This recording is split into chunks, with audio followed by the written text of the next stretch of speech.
give so much of the lion's share of the people that we're killing is a mistake, why are they supporting it?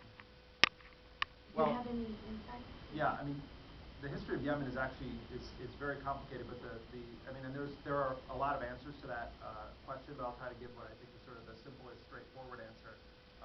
It's a puppet regime in Yemen, and when Ali Abdullah Saleh was the longtime dictator of Yemen, and after 9/11 he came over and was one of the first Arab leaders to say to Bush, "Yeah, we're with you, and you have carte blanche to do what you want inside of Yemen." Then when the Arab uprisings happened that are referred to as the Arab Spring, I don't like that term, but there were these revolutions that happened. Ali Abdullah Saleh, the president of Yemen, managed to sort of weather the storm, and he ended up leaving power officially, but still maintains a lot of control. The Yemeni government is incredibly weak. They only control certain parts of territory.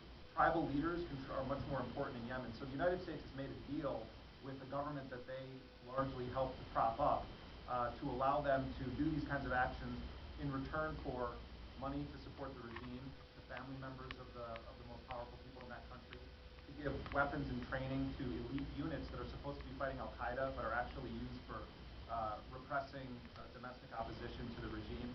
It's about money, power. It's a chess game, and dictators have played this with the United States for a long time, and they have been largely successful. Hosni Mubarak was a total client of the United States for his entire term in power before he was brought down by the Egyptian people.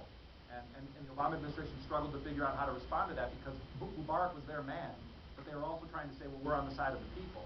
But the people were rising up against their dictator. So in a lot of these countries, you have a situation where the dictatorships play a game with Washington where they calculate letting them do these kinds of actions in the country is worth it because of the financial benefit to a small group of regime players in these countries. And it sounds cynical, but I really do believe from my time in Yemen and the extensive conversations I've had over the course of this past decade, that's how it works. I mean, these regimes Al-Qaeda is a cash cow for them.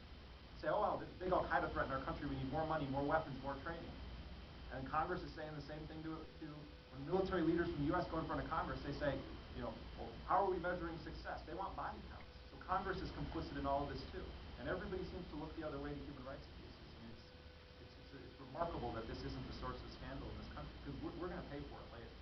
You can't do this and think it's not going to boomerang back around. Go ahead. I have a question about the narration process. Did you have any help writing that? Writing it? Yes. You know what the question was about the narration process. Did I have help writing it? So, it says that our film was written by myself and David Riker. I had never done something like this before, and David has worked in film for a very long time, both in documentary and fiction. And when we originally started working, he was supposed to help us finish our script over the course of 2 weeks. And we just basically brought him in to say, can you help us does this make sense? And to kind of be a story doctor for us to say, like, we can fix these parts of it. And what ended up happening is David worked with us for almost 18 months, and we made a completely different film.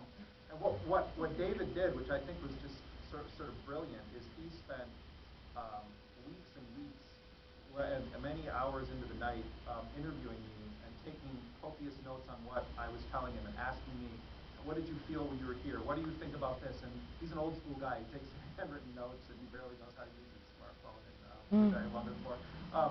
And what he would do then is he would send me my own words, but he took different parts of them and sort of arranged them in a way that would translate onto screen. So, it's not even that the film is written; it's that it was the course of having these conversations with David helping me figure out how to actually tell this story. And he also was the co-editor with Rick of it because in documentary, one of the most important credits is the editing credit because those are really the people that figure out how the pieces are going to flow together. So it was an organic process of me doing a lot of talking to David and David putting my own words back to me and saying, what do you think about this way of telling this part of the story? Is this David Riker that wrote The Girl? He wrote The Girl, and he had a great film in the late 90s called La Ciudad, and he also won the scriptwriting prize at Sundance for a fantastic Mexican science fiction film called Sleep Dealer, which was really ahead of its time. I think it's still on Netflix if anybody has that, but Sleep Dealer was a really great film. Yeah, so David will be very happy. I'll tell him that someone here said The Girl. So, yeah, go ahead. I wanted to say that I thought it was important, those shots of you